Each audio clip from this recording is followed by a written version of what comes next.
اسلامی حکومت کی تعمیر میں اقتصادی تعاون۔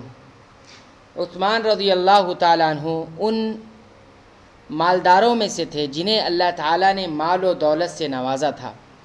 آپ بہت بڑے تاجر تھے، مال و دولت کی انتہا نہ تھی، لیکن آپ نے اس مال و دولت کو اللہ تعالیٰ کی رضا اور اس کی اطاعت میں لگا رکھا تھا۔ ہر کار خیر میں یعنی نیکی کے کام میں سبقت کرتے یعنی آگے بڑھتے اور بے دریغ خرچ کرتے تھے۔ فقر و محتاجی کا ذرا بھی خوف نہ کھاتے۔ بطور مثال بعض مواقع کا یہاں ذکر کیا جا رہا ہے جس میں عثمان رضی اللہ تعالی عنہ نے بے دریغ اپنا مال خرچ کیا۔ نمبر 1، بئر روما۔ جس وقت رسول اللہ صلی اللہ علیہ وسلم ہجرت کر کے مدینہ تشریف لائے، وہاں میٹھے پانی کی بڑی قلت تھی۔ بئر روما کے علاوہ کوئی کنواں نہ تھا جہاں سے میٹھا پانی حاصل کیا جا سکے۔ اس موقع پر رسول اللہ صلی اللہ علیہ وسلم نے فرمایا، جو بئر روما کو یعنی روما کنویں کو خرید کر مسلمانوں کے لیے عام کر دے، اس کو جنت میں اس سے بہتر ملے گا۔ اور آپ صلی اللہ علیہ وسلم نے فرمایا، جو بئر روما کو کھودے اس کے لیے جنت ہے، یعنی کنواں تیار کرے تو اس کے لیے جنت ہے۔ مدینہ میں نبی کریم صلی اللہ علیہ وسلم کی آمد سے قبل روما کا پانی لوگ خرید کر پیا کرتے تھے۔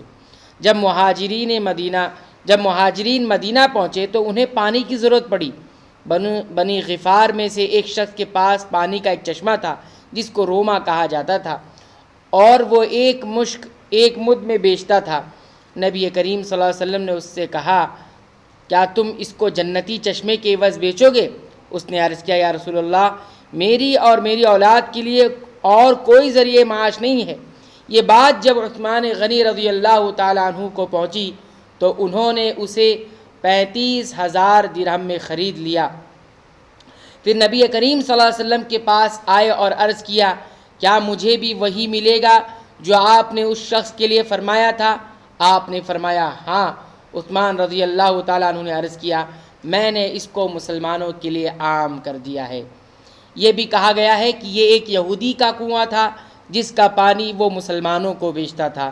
عثمان رضی اللہ تعالیٰ عنہ نے اس کو 20,000 درہم میں خرید کر غنی اور فقیر اور مسافر سب کے لیے عام کر دیا۔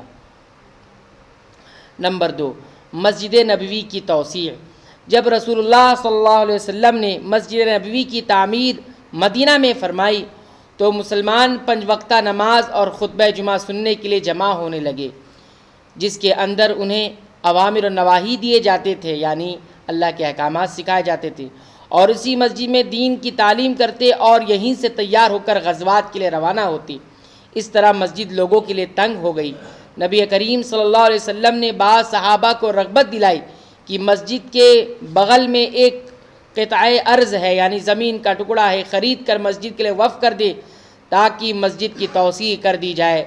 چنانچہ آپ صلی اللہ علیہ وسلم نے فرمایا، کون ہے جو فلاں کی زمین خرید کر مسجد میں اضافہ کر دے جس کو جنت میں اس سے بہترین جگہ ملے؟ یہ عثمان رضی اللہ تعالیٰ عنہ نے اپنے مال میں سے 25 یا 20,000 درہم دے کر خرید لیا۔ پھر وہ جگہ مسجد نبوی میں شامل کر دی گئی۔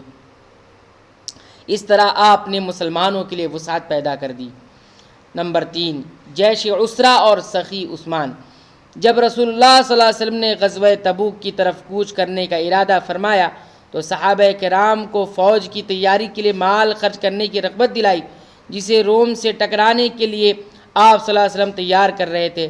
صحابہ کرام نے حسب طاقت اس میں حصہ لیا اور بڑھ چڑھ کر مال دیے، لیکن عثمان رضی اللہ تعالیٰ عنہ اس میدان میں سب سے سبقت لے کے آگے بڑھ گئے۔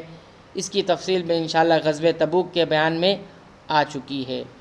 تو یہ تذکرہ تھا عثمان رضی اللہ تعالی عنہ کا اسلامی حکومت میں اقتصادی تعاون کا، کس طرح سے انہوں نے اسلامی حکومت میں اپنا اقتصادی تعاون یعنی مالی تعاون پیش کر کے امت پر بہت بڑا احسان کر دیا، جس کا احسان کا بدلہ یہ امت آج تک نہیں چکا سکتی۔ اللہ تعالیٰ سے ہم دعا کرتے ہیں کہ رب العالمین تو ہمیں بھی عثمان غنی رضی اللہ تعالیٰ عنہ کی طرح کم سے کم ان کے ایک حصہ ہی عطا کر دے کہ ہم بھی ایمان والوں کے لیے، مسلمانوں کے لیے، امت کے لیے کچھ خرچ کرنے والے بن جائے۔ رب العالمین ہماری چھوٹی بڑی نیکیوں کو قبول فرما۔ رب العالمین ہم دعا کرتے ہیں کہ تو صحابہ کرام کی سیرت کو کما حق پڑھنے کی توفیق عنایت فرما، اس کے مطابق زندگی گزارنے کی توفیق عنایت فرما، اور امت تک اس کو پھیلانے کی بھی توفیق عنایت فرما۔ آمین۔ وآخر دعوانا ان الحمد للہ رب العالمین۔